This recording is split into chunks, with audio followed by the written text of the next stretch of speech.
Welcome everyone to our devotion for Thursday, May 14th. The reading I'm going to base on, or at least start with, is Hosea chapter 6, verses 1 to 6. It says, "Come, let us return to the Lord, for it is he who has torn, and he will heal us. He has struck down, and he will bind us up. After 2 days he will revive us, and on the third day he will raise us up, that we may live before him. Let us press on to know the Lord. His appearing is as sure as the dawn. He will come to us like the showers, like the spring rains that water the earth. What shall I do with you, O Ephraim? What shall I do with you, O Judah? Your love is like a morning cloud, like the dew that goes away early. Therefore I have hewn them by the prophets, I have killed them by the words of my mouth, and my judgment goes forth as the light. For I desire steadfast love and not sacrifice, the knowledge of God rather than burnt offerings." And here is the reading. You can read more of the prophet Hosea as you like, as you're able. Let me give you a little background. So we've read stories of some of the prophets that are famous for the things that they did, right? Moses and Aaron, Joshua, Elijah and Elisha. And that's the way the Bible records some of these prophets in the stories of their actions. And then for Tuesday, we read a part from the prophet Amos, the book of the Bible that has very little detail, almost none, about who he was or what he did, but kept the words that he said as important for the record. Those are two types. Today, we have a third type of prophet, the one whose actions are part of their words, whose words come out of the symbolic actions that they are commanded to do. Right? So it's a third type of prophet today. Only a few years, this is maybe 5 or 10 years later, after Amos was removed from Israel, Hosea proclaimed virtually the same message, speaking out against the lack of justice in the country. It seems, unlike Amos, Hosea was a native of the northern kingdom of Israel and prophesied there, so he could have been a little bit more accepted, except for the combination of his symbolic actions seemed to have made him ridiculed.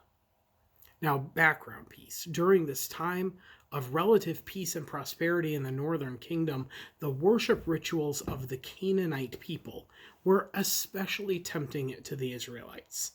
Particularly, get this one, the Fertility Festivals. These were times of group sexual activity at outdoor shrines and stadiums that was supposed to encourage the gods to make the fields and the orchards more fertile as well. These activities were specifically banned many times in many ways by some of the leaders, but other leaders in Israel actually encouraged this behavior, and a lot of people apparently liked it. It was basically the primitive version of going online. Meanwhile, during this time of relative peace and prosperity, two superpowers were gaining strength around Israel. There was Egypt to the south and Assyria to the north. This caused confusion and despair among the people. How come we're not that powerful compared to these two? And who do we make partnerships with? And if we make a treaty with the one, will the other attack? And what if Judah makes a treaty with one or the other?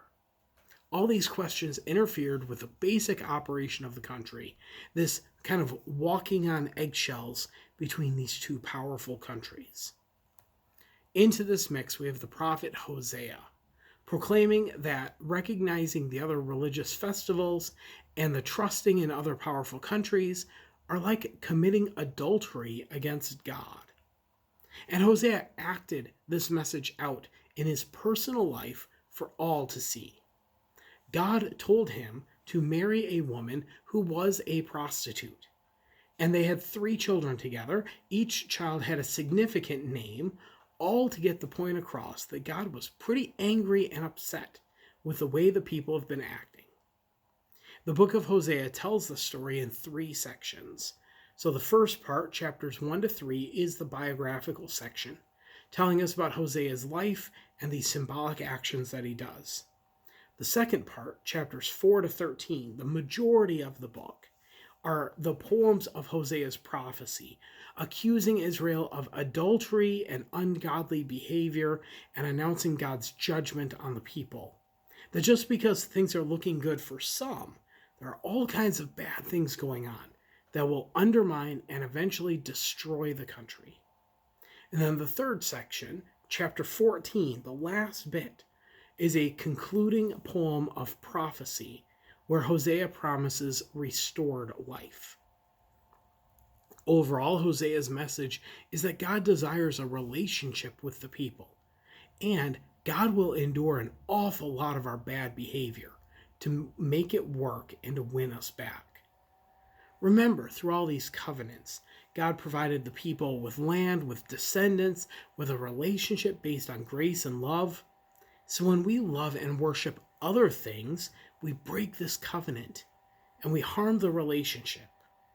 God equates our adoration of other gods to be like a person having an affair. The dishonesty, the lying, the giving gifts to someone else. But no matter how many times we fall away, God does not leave us.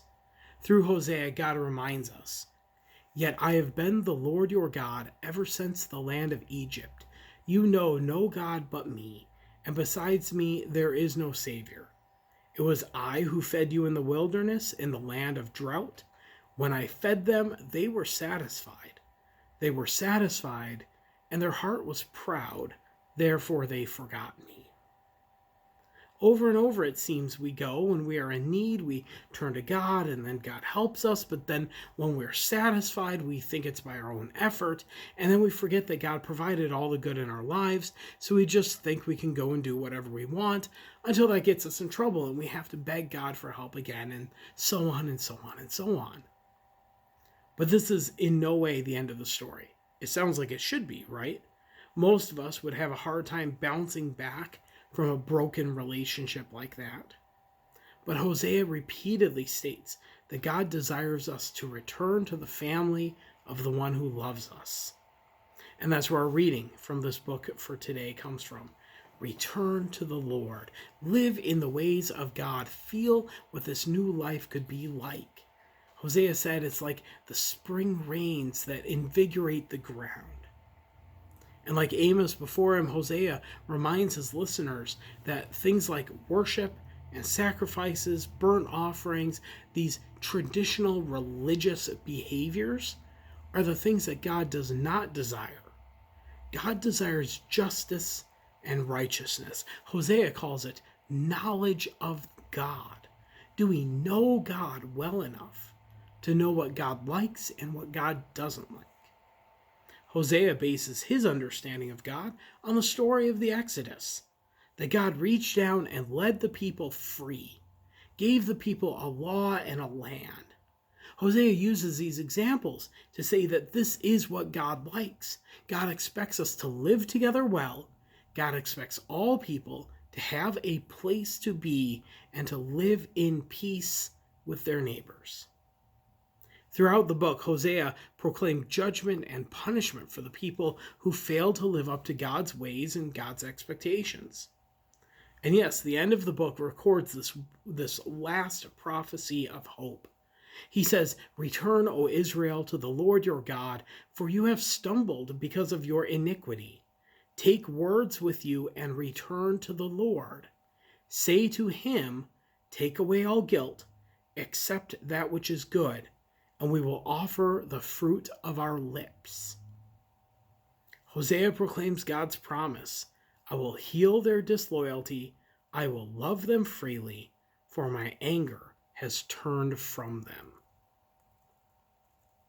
Now, after his time of active prophesying, Hosea seems to have fallen into obscurity. And this is quite different from the other prophets like Moses and Aaron and Joshua, even Elijah and Elisha, who were all active their entire lives after their call. There was no retirement for those early prophets. Moses died somewhere on a mountain. But for Amos and for Hosea here, it seems that they were only called to prophesy for a short time. This one moment, this one event or occasion marked their career. You and I, like these prophets of old, have no idea if our calling is just this moment or a lifelong dedication to a different way of life.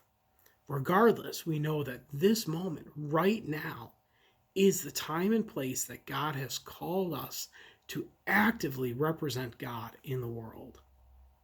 For Hosea, though, no one knows if his marriage with Gomer and his 3 children lived happily ever after or not. We have no information. Jewish tradition says that he died a natural death of old age and is buried in the city of Safed. It's the city with the highest elevation in Galilee, in that northern area where thousands of years later Jesus will be born. And some people even assume that when Jesus mentioned a city built on a hill, he was talking about the city of Safed, where the grave marker of the prophet Hosea was. And even though Hosea is counted as another one of the 12 minor prophets, his prophesying is recorded and remembered because he ended up being correct about Israel's attempts to bargain with other religions and other regional powers.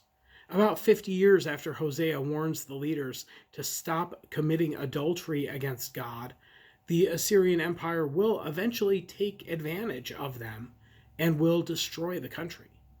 We'll talk about that in a little bit. Next week, I think. Hosea, like so many others, tried to bring God's message to those unwilling to hear a message of judgment, but also a message of new life.